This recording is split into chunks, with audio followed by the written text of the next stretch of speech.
Greetings everyone, it's Michael Anastasiadis here, mortgage advisor from Bosanoff Mortgages, your mortgage advisor, mortgages made easy. Just thought I'd jump online and just share my thoughts. I just had a reporter ring me to ask my thoughts on the housing market at the moment and for this year.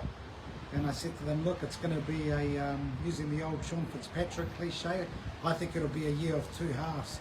I think the first half of the year is going to be quite tough and not much change in terms of house prices in particular. Even if the Reserve Bank does a big cut to the OCR next month, I still think interest rates are still high for a lot of people. Yes, that relief will be welcome, but there's still a lot of people that, you know, their mortgages are fixed till later on in the year, some not until next year. So, you know, it'll be a while before we really see those flow on. And that's if the banks, you know, cut the actual fixed rates that they're offering. It's one thing for the Reserve Bank to cut the OCR, but then it's another thing for the bank to then pass those on to those with mortgages. So that's one reason. It will make lending easier, I'll say that, especially if there is a cut, because usually the banks immediately will overnight change the floating rate, and then a few days later they change the test rates. So the test rates is for those people applying for loans. So getting money should become easier as the year goes on. But for me, the untold story, and maybe it's because of my Wellington bias view here, the real story for me is the uncertainty with people's jobs.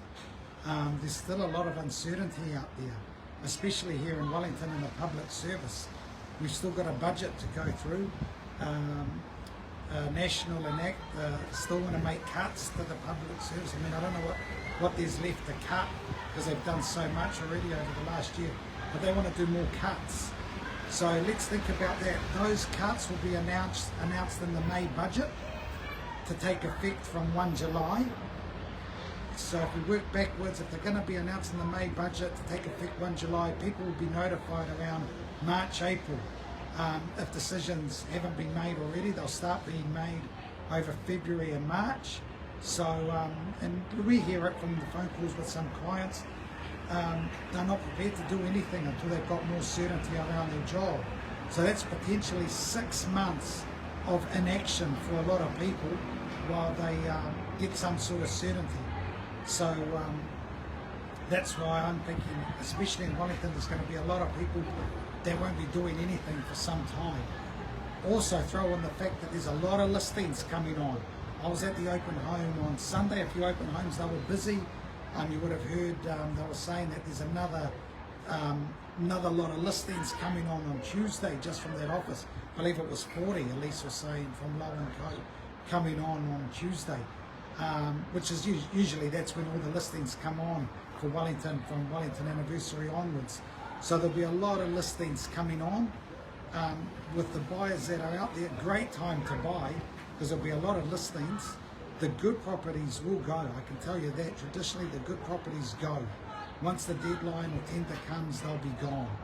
The properties that are, you know, high end or have issues with them, they'll be going to auction, so you've got to be ready for those and be prepared to do your best for those. But for most people, they'll be putting in offers on these tenders and deadline sales, and the good properties will have multi-offers, so that'll boost up the price. And then there'll be the other properties that, you know, for whatever reason, they don't get the sun, or they're not in a good neighbourhood, or they're not in a good street, or whatever. They'll probably sit there, like there's been a lot of properties that have been sitting there as well.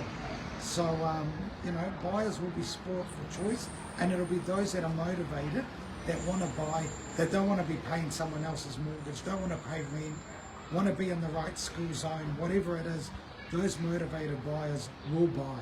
They'll find a property, and they'll outpay someone else to get it. And for the other people, they'll be like, right, we missed out, we'll move on to the next one. No harm done. There's also a hell of a lot of people that want to sell but can't sell because they bought at the height of the market back in 2021, 2022, and even if they sold now, they wouldn't even be able to cover their costs their mortgages are still high, so they would lose money. So there's a lot of people that are still holding on to properties, and people are delaying decisions because, you know, they bought little 2-bedroom units, and they're delaying decisions of having a family because they want a bigger place to have a family, or they may have the one, and they're just waiting their time for the market to pick up so then they can sell, make some money, and at least have a minimum 10% deposit, if lucky a 20% deposit, so they can go and buy their new home. So that's how I'm seeing the first 6 months play out, regardless of what happens with the interest rates. And then I think come July, in the middle of winter, as we come out of that slumber, I do think the market will pick up and we may have a better end to the 2025. But I think the first half of 2024 will be subdued. Yeah, you'll hear some stories about the markets recovering. You know, you'll hear some, I don't know, prices have gone up a little bit here, or there was one sale that stood out and look, everyone's excited and the market's taken off. The journalists will find a way to make a story, but I just think it's the fundamentals, guys. Stick within your budget, save, work hard, impress your bosses, do all that boring stuff so you've got that job security. And if you're looking for a house, make sure you're pre-approved, and you know what you're looking at, you know what your criteria is, so you don't get emotionally invested when you find a property. And stick to your guns, because there'll be plenty of properties coming up, and don't let anyone bully you or pressure you into buying. You know, and do your numbers, do your budget, jump on the mortgage calculators, have a look at what your repayments would be, and make sure you buy smart, because you don't want to be like these people that bought in the peak of the market, and now if they sold, they'll be losing money or breaking even, and might not even have a deposit to put towards the new property. Anyway, guys, that's my thoughts. I thought I'll share them here. So if that reporter's watching, you can quote me, and here's a bit more information, a bit more in depth for you.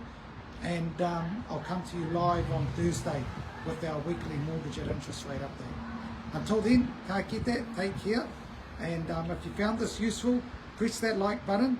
And if you've got any questions, throw them in the comments, and I'll answer those in due course. Cheers, guys.